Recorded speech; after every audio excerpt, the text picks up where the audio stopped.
আমাদের বিভিন্ন গণফোরামের বিভিন্ন নেতৃবৃন্দ নিয়ে সারা দেশে আমি একটা আন্দোলন তৈরি করতে চেষ্টা করছি, গণতন্ত্রের চিরতার একটা আন্দোলন।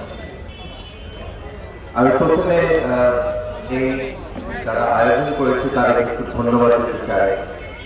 আবুল হোসেন বিরাট একটা ভূমিকা, জীবন বিরাট একটা ভূমিকা পালন করেছে।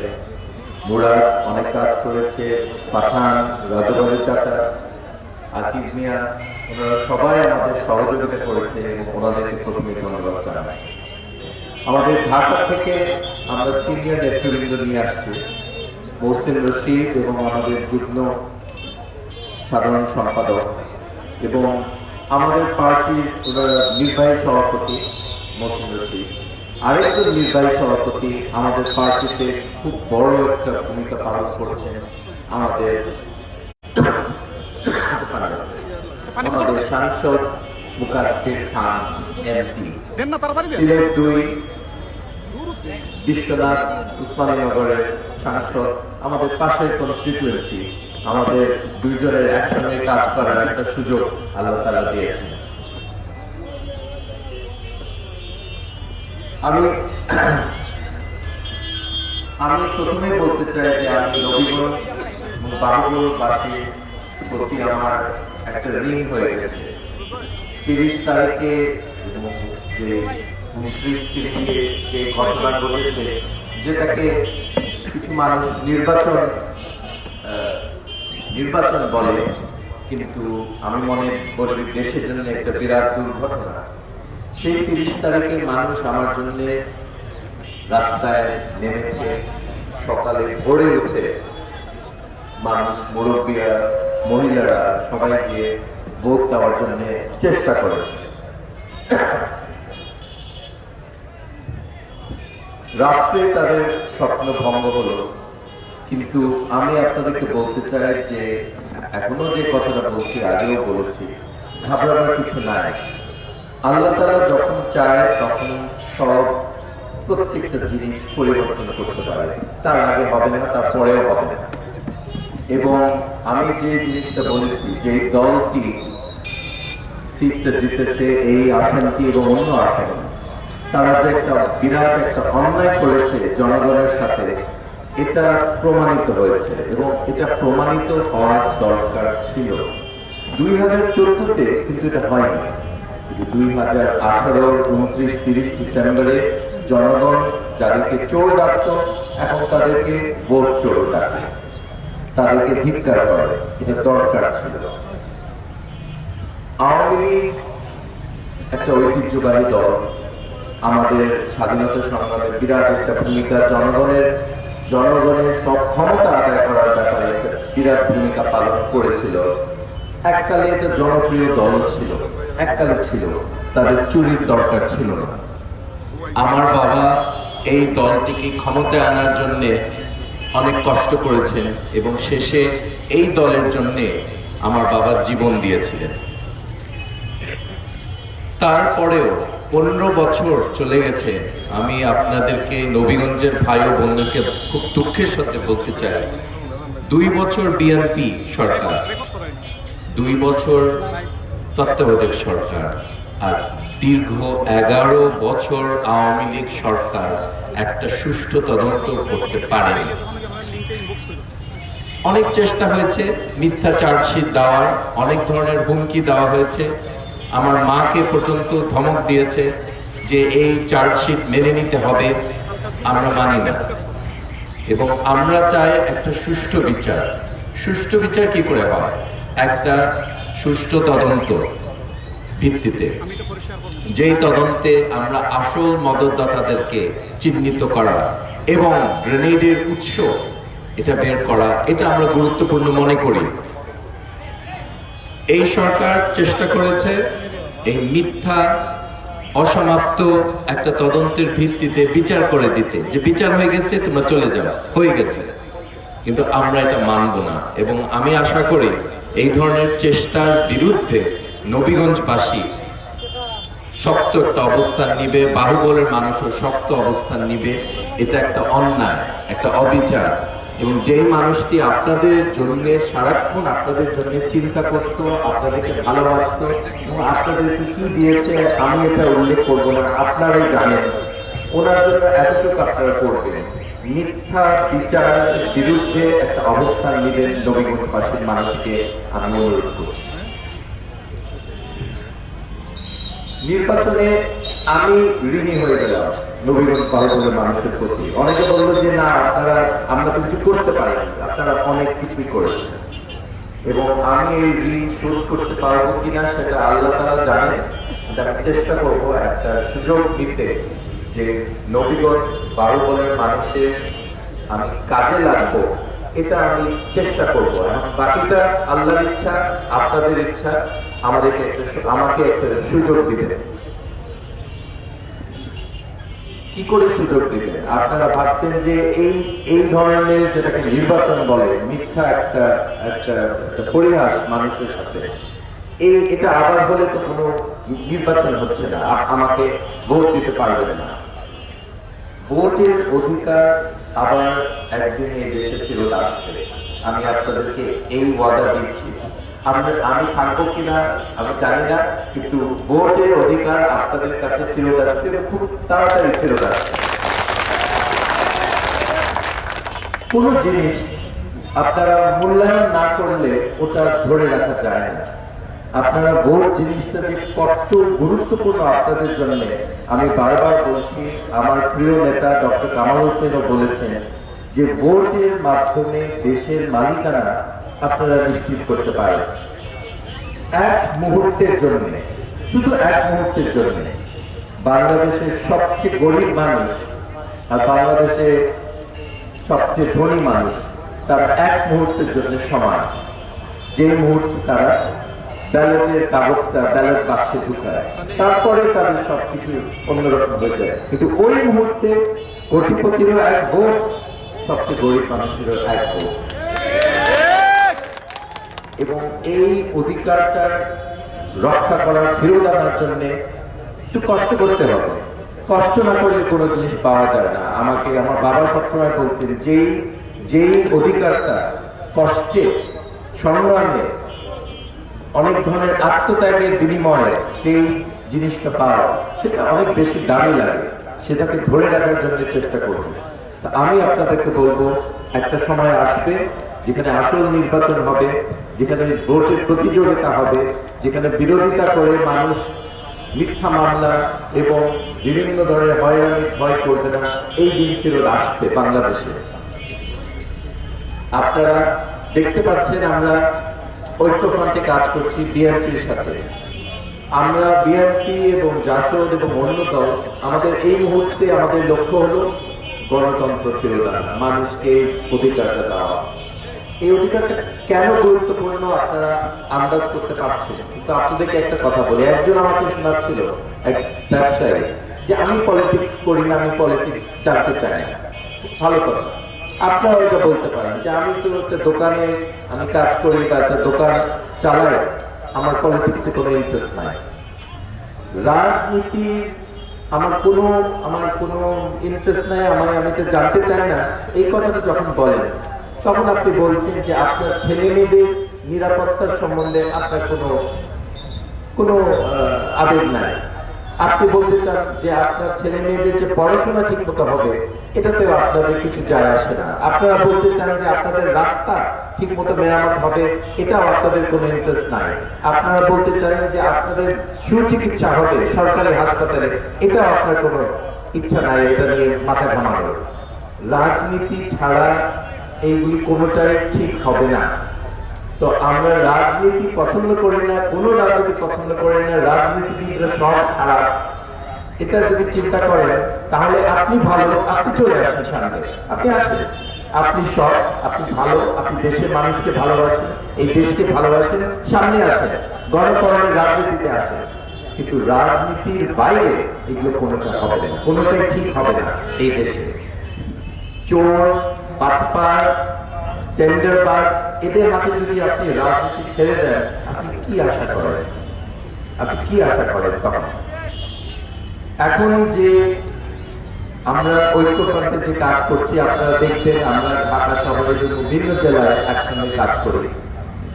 ঐক্যফ্রন্টে অনেক কিছু, অনেক মত বিরোধ আছে অনেক ব্যাপারে, কিন্তু আমরা সবাই ভোট ফেরত চাই, ভোটের অধিকার ফেরত চাই, গণতন্ত্র ফেরত চাই। আমরা গণতন্ত্র থেকে কি চাই এটা নিয়ে একটা প্রশ্ন করে যে ঠিক আছে আওয়ামী লীগ খারাপ, ওকে, খারাপ হয়ে গেছে, এককালে ভালো ছিল, এখন জনপ্রিয় না, ওকে, আপনারা কি চান আমাকে জিজ্ঞেস করেন। এই ব্যাপারে আমরা 11 পৃষ্ঠা আমি একটা পেপার আপনাদের প্রবন্ধ আপনাদের সামনে কিছুদিনের মধ্যে দিব, সেখানে 5 দফার ব্যাখ্যা আছে। এই 5 দফা আপনাদেরকে একটু অ্যাডভান্স শুনে রাখি এবং এটা আমাদের চিন্তাধারার মূল কথাগুলি আপনাদেরকে বলতে চেষ্টা করব। এটা যখন শেষ হইব ফিনিশ মাইরা পোস্ট দেয়া জনগণই এক নম্বর, জনগণই সব রাজনৈতিক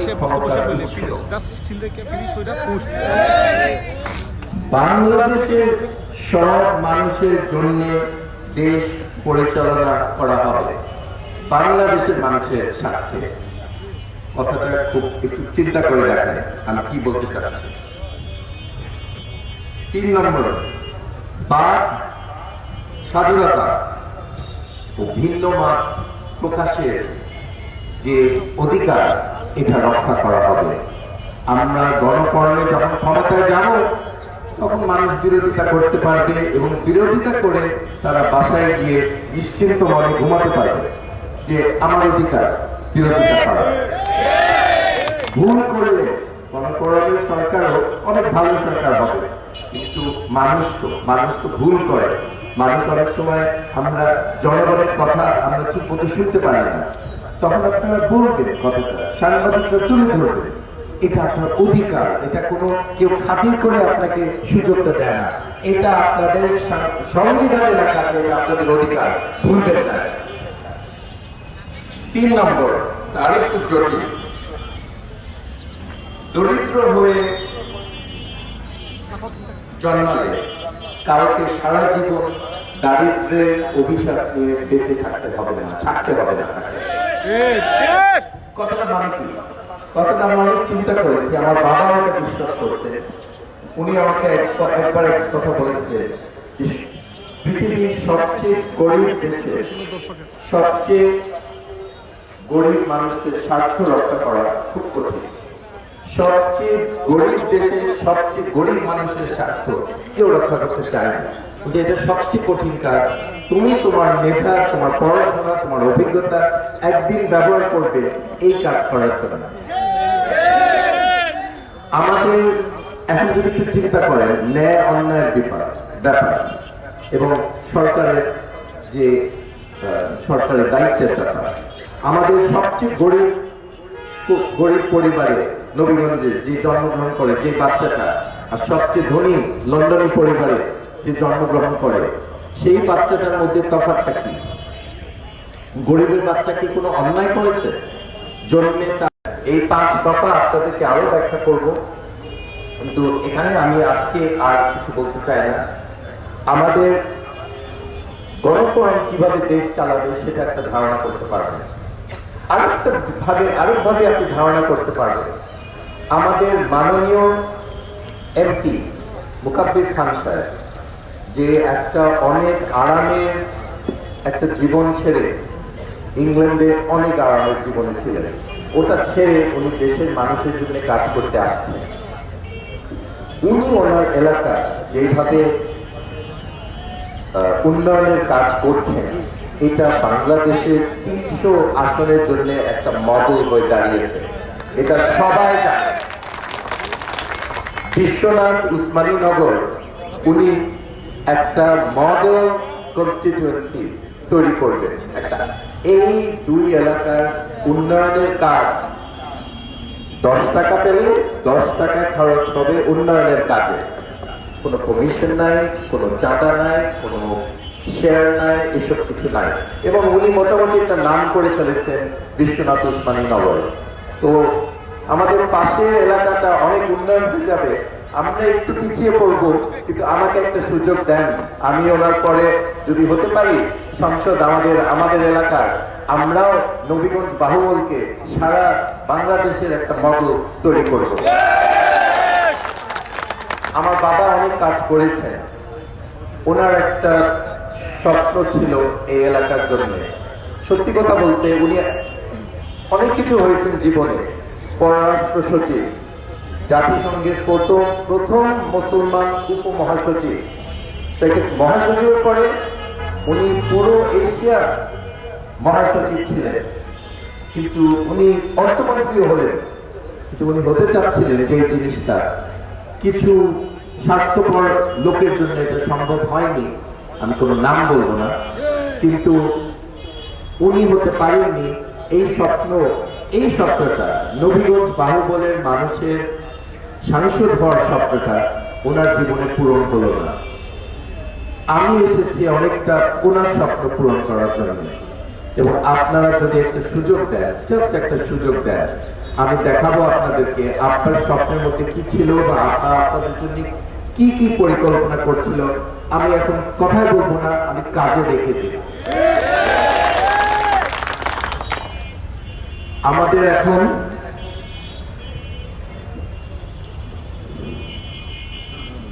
এখন যে উন্নয়নের যে মডেল বাংলাদেশে চলে, সত্যি কথা বলতে এটা ঢাকা সেন্ট্রিক, ঢাকা ভিত্তিক উন্নয়ন। আমরা যারা ঢাকায় থাকি অনেকটা ঢাকাইয়ের মতোই হয়ে যায়। ঢাকায় হয় টাকা, ঢাকায় হয় ধন, ঢাকায় হয় দৌলত, ঢাকায় সব। এলাকার উন্নয়ন নিয়ে নামে মাত্র করে, আচ্ছা নির্বাচন সামনে আছে, কিছু একটা করা দরকার, এইভাবে লোকে কাজ করে। আপনারা খুব ভালো করে সেটা জানেন। গণফোরাম একটু ভিন্ন, অন্য দলের মতো না। আমরা ঢাকা ভিত্তিক উন্নয়নের এই মডেলটা বন্ধ করব, এবং আমরা সারা বাংলাদেশের এবং নবীগঞ্জ বাহুবলেরও আমরা উন্নয়নে অনেক বেশি সম্পদ দিব। আমি 35 বছর কাজ করেছি 40টা দেশের বাজেটে প্রণয়নের ব্যাপারে, 40টা দেশে, এবং আপনাদেরকে বলতে পারি যে 5,23,000 কোটি সংখ্যাটা এত বড় যে আমাদের ব্রেনে এটা বোঝা খুব কঠিন। এটা যদি 10% কম যদি আমি সরিয়ে নিই, চোরের হাত থেকে সরিয়ে নিই 50,000 কোটি টাকা,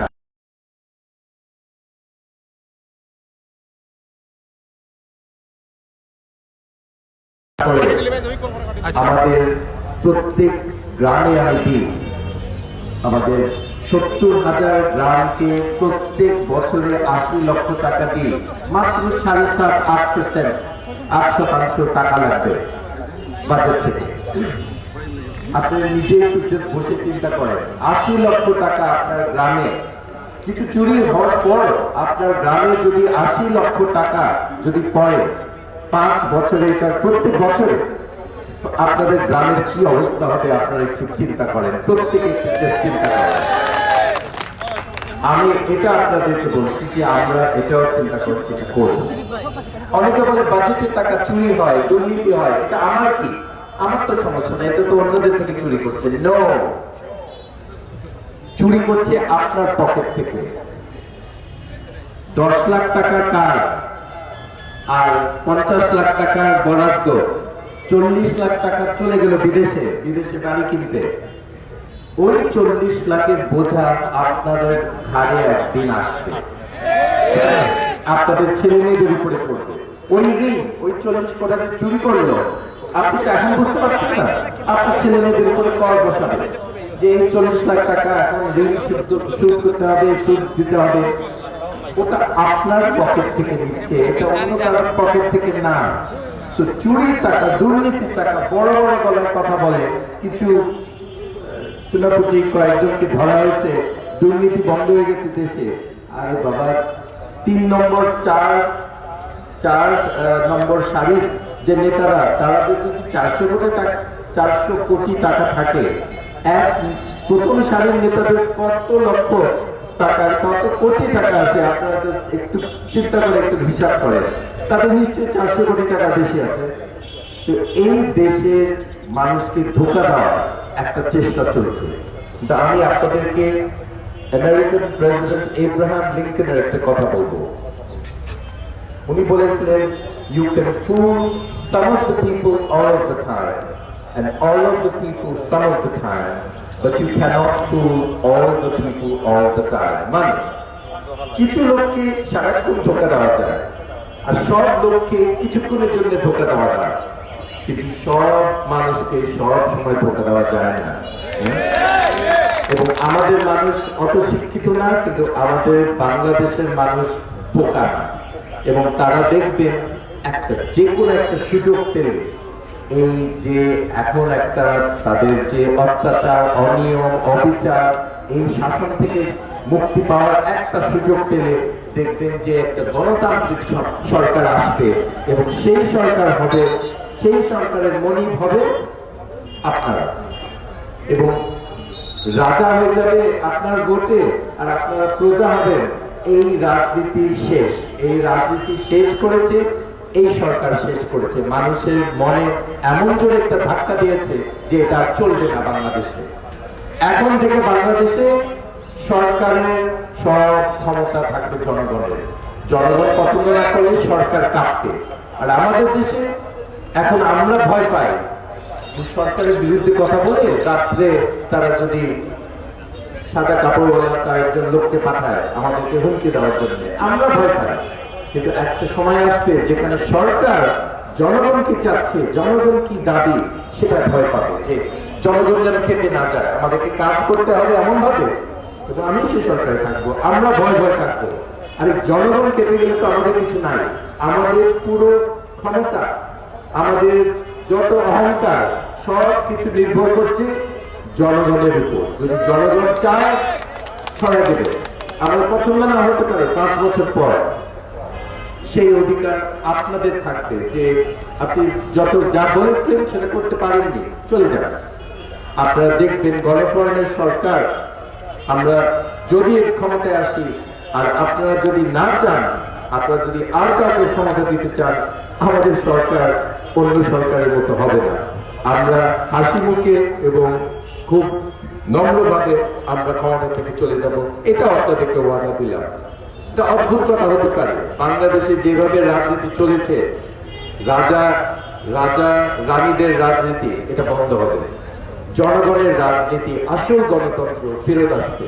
আমাদের স্বাধীনতার প্রায় 50 বছর পরে যারা প্রথম মুক্তিযোদ্ধায় যারা অংশগ্রহণ করেছেন, অনেকে এখানে আছেন মুরব্বীদের মধ্যে, আপনাদেরকে বলছি, আপনারা নেতৃত্ব দিবেন, আপনারা আমাদেরকে দিক নির্দেশনা দেন। আসল মুক্ত স্বাধীন বাংলাদেশ 50 বছর পরে আমরা যেন ফিরে পাই। এবং আমি নতুন প্রজন্মের দিকে তাকিয়ে আছি। একটা কথা আমি ডক্টর হোসেনকে বলছিলাম, আপনার প্রজন্ম স্বাধীনতা আমাদের জন্য আনলেন, আমার প্রজন্ম বিভিন্ন কাজে ব্যস্ত থাকাতে স্বাধীনতা হাতছাড়া হয়ে গেল, আমাদের গণতন্ত্র হাতছাড়া হয়ে গেছে। আমাদেরই দোষ। আমাদের সামনের প্রজন্ম এই মুক্ত স্বাধীন গণতান্ত্রিক বাংলাদেশ তৈরি করবে ইনশাআল্লাহ, এবং গণফোরাম তাদের দিকে তাকিয়ে আছে। আমাদের ভুল ত্রুটি, এই প্রজন্মের ভুল ত্রুটি সবকিছু ক্ষমা করে দেন, এবং নতুন প্রজন্ম একটা নতুন বাংলাদেশ তৈরি করবে, যেই বাংলাদেশে নিরাপত্তা থাকবে, বৈষম্যতা কম থাকবে, যেখানে আমাদের ছেলে মেয়েরা নির্ভয়ে স্কুলে যেতে পারবে, যেখানে চিকিৎসা হবে, যে সরকারি বিভিন্ন সংস্থায় ঢুকলে আপনি কি কাপড় পরে আছেন, আপনি সাহেব না সাহেব না, এটা লোকে দেখতে না। প্রত্যেকের অধিকার থাকবে, সমান অধিকার থাকবে সেই সরকারি সংস্থা থেকে ভালো ভালো সার্ভিস পাওয়া, সেই অধিকার প্রত্যেকে পাবে। এবং ইনশাল্লাহ সেই বাংলাদেশ গড়ে তোলার জন্য আপনাকে একটু রূপরেখা আমি দিব, এবং সবসময় আপনাদের কাছে আসতে পারবো না, তো আজকে একটু বেশি আমি অনেক ব্যাপারে কথা বলেছি। আমি শেষ 2টা কথা বলতে চাই। আমার বাবা আর মায়ের জন্য, আমার বাবার 27 জানুয়ারি ওনার মৃত্যুবার্ষিকী, আমার মা মারা গেছেন 2015-তে। আমার বাবার বিচার না দেখে ওনাদের 2জনের জন্য দোয়া পড়লে আমি খুব খুশি হব। আপনি জানেন আমাদের নবীগঞ্জ বাহুবলের মানুষ, আমাদের সিলেটের মানুষ, আমরা বিশেষ করে আমাদের পরিবারে আমরা দোয়ার দামটা একটু বেশি মনে করি। প্রত্যেকের দোয়া আমাদের কাজে লাগবে, আমার মা বাবার, এটা আপনাদের থেকে আমি অনুরোধ করছি। আর আমার শেষ কথা হলো, অন্যায় অবিচার অত্যাচারের বিরুদ্ধে দাঁড়াতে হয়। রাজনৈতিক সুবিধা সবকিছুতে পাওয়া যায় না, এটা নিয়ে আপনারা চিন্তা করবেন না। আমি সেখানে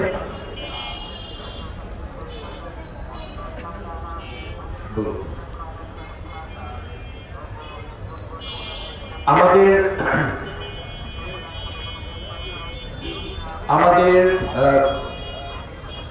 শহীদ দল বিএনপির নেত্রী বেগম খালেদা জিয়া একজন সম্মানী ব্যক্তি। আমাদের দেশে আমরা একটা খুব খারাপ জিনিস হয়ে গেছে, সম্মানী মানুষকে আমরা সম্মান দিতে আমরা ভুলে গেছি। এই মানুষটি গণতন্ত্রের জন্য যেভাবে লড়াই করেছে, যে সাহস নিয়ে, 3 বার প্রধানমন্ত্রী, একটা বড় দলের নেত্রী, এবং আমাদের শহীদ জেনারেল জিয়াউর রহমানের বিধবা স্ত্রী। জিয়াউর রহমান সাহেব হয়েছিলেন বীর উত্তম। বীর উত্তম কিন্তু যাকে তাকে দেয় না, এবং কার হাতে বীর উত্তম হয়েছে সেই কথা যেন কেউ না ভুলে যায়। মুক্তিযুদ্ধে যারা অংশগ্রহণ করেছেন তাদেরকে সম্মান করেন, আর আপনারা একজন বীর উত্তমের বিধবা স্ত্রীর প্রতি আপনাদের কোনো মায়া দয়া নাই, এটা হতে পারে না। আমার দলের মানুষকে বলছি, এটা আমাদের দাবি, এটা আমাদের রাজনৈতিক দাবি না, এটা আমাদের মনে করি এটা আমাদের জনগণের দাবি, যে ওনার নিঃস্বার্থ মুক্তি আমরা চাই, অবিলম্বে চাই। কর্মীদেরকে বলবো, আপনাদেরকে ঘরে ঘরে যেতে হবে। সামনে একটা যুদ্ধ, আমরা ওই ধরনের যুদ্ধ করি না। ডক্টর কামাল হোসেনের আমাকে দেখে আপনারা বুঝতে পারছেন সেটা। আমাদের যুদ্ধ হলো দ্য ব্যাটল অফ আইডিয়াস, আমাদের নীতি, আমাদের দেশের জন্য পরিকল্পনা, এটা নিয়ে আমরা যুদ্ধ করব। এই কি পরিকল্পনা যদি আপনাকে জিজ্ঞেস করে, আমার এই প্রবন্ধ 11 পৃষ্ঠা প্রবন্ধ থেকে আন্দাজ করবে, এবং এটা আপনাদের হাতে অন্য কোনো অস্ত্র আমি দিতে চাই না। এই 11 পৃষ্ঠা একটা পেপার দিতে চাই, এখানেই যথেষ্ট। এটাই মানুষের মন জয় করে তাদেরকে আমাদের পক্ষে আনা। কেন আনতে চাই?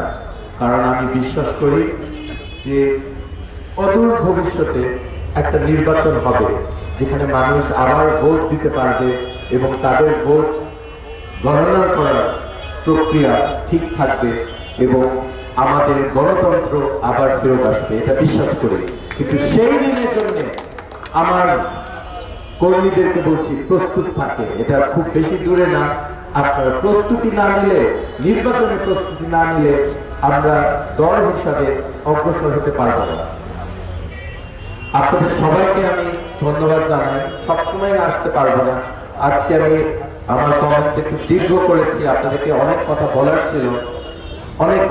ছিল, আপনি অনেক কিছু বুঝতে পারছেন। আপনার হত্যা নিয়ে অনেকের প্রশ্ন আছে, আমরা কেন চার্জশিটগুলি মানছি না, অনেক ধরনের প্রশ্ন আছে। কিন্তু শেষ কথা হলো, আমাদেরকে কষ্ট করতে হবে কর্মীদের, এবং বিভিন্ন দলের লোক আসবে, ওয়েলকাম, আমরা তাদেরকে চাই। যেই দলে আমাদের দেশের জন্য, দেশের স্বার্থে কাজ করতে চায়, এই দলে চলে আসে। এবং কোয়ালিফিকেশনটি কি? অক্সফোর্ডের ডক্টরেট, আমি ডক্টর কামাল হোসেন, এটা কোয়ালিফিকেশন না।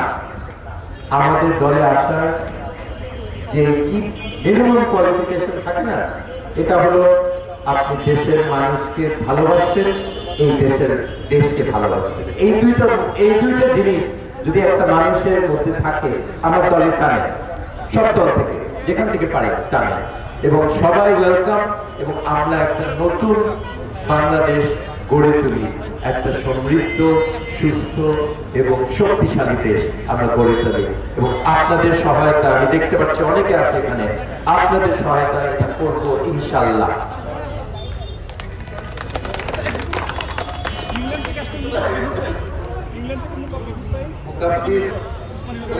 উসমানীনগর আমাদের এমপি একই নামে মুকাব্বির এক ফেমাস মুকাব্বির হোসেন আছে, এটা আরেকজন মুকাব্বির হোসেন হয়তো ওসমানী নগরে, হয়তো উনিও ওসমানী নগরে, উনিও আমাদের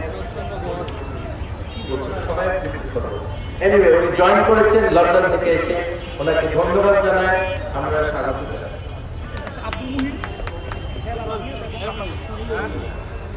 আব্দুল মুহিত, হেলাল আহমদ, আতাউর রহমান, ওনারা সব জয়েন করেছেন, আরো শত শত কর্মী জয়েন করেছেন, সবার নাম এখানে বলছি না, সবাই